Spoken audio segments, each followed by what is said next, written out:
Attendees of Liverpool FC's Premier League victory parade reported chaotic scenes along the 15 km route, with vehicles, including heavy goods lorries, sharing roads with dense crowds.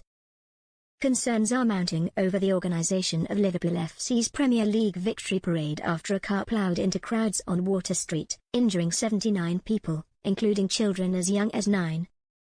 Roughly 1 million fans had gathered for the celebration on May 26, and questions are now being asked about various organisational elements beyond the Water Street incident.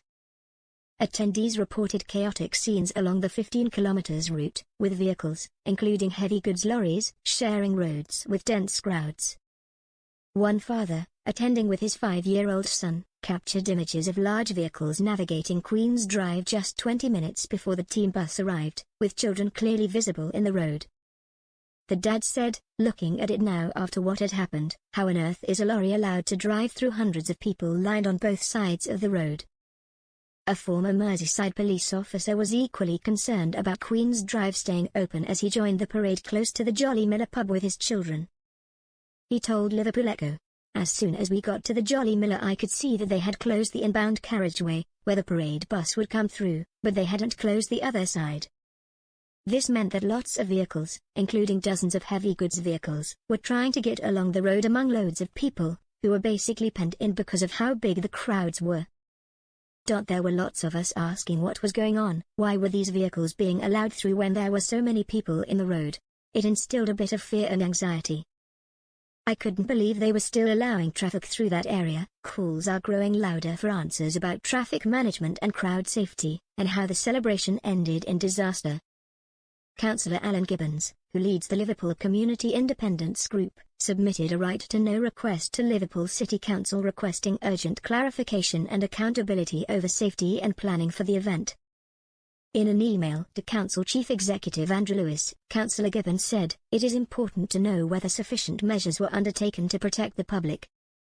Based on footage circulating on social media and mainstream news outlets, a number of critical questions arise surrounding the circumstances of the incident, the preparedness of the authorities, and the overall safeguarding of the public.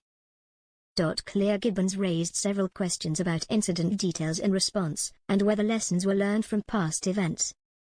He specifically asked about risk assessments, identification of vehicle-borne threats, and measures taken to prevent unauthorized vehicle access to parade routes.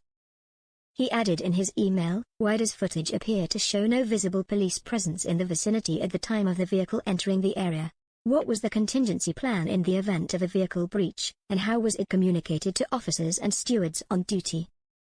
Liberal Democrat leader Councillor Kyle Cashman has also called for a judge-led full independent inquiry into the parade. Speaking about the safety measures taken ahead of the event, Merseyside Police's Assistant Chief Constable Jenny Sims said, "In the lead-up to this event we have been working closely with event organisers and a robust traffic management plan was put in place for the parade which included a number of road closures throughout the route and the city centre." Paul Doyle, 53, from Liverpool, appeared in court on Friday charged with various offences connected with the parade crash incident. He was remanded in custody to appear in court next for a plea hearing on August 14. Merseyside Police said, "We are directing all queries regarding road closures to Liverpool City Council who had responsibility for traffic management for the event.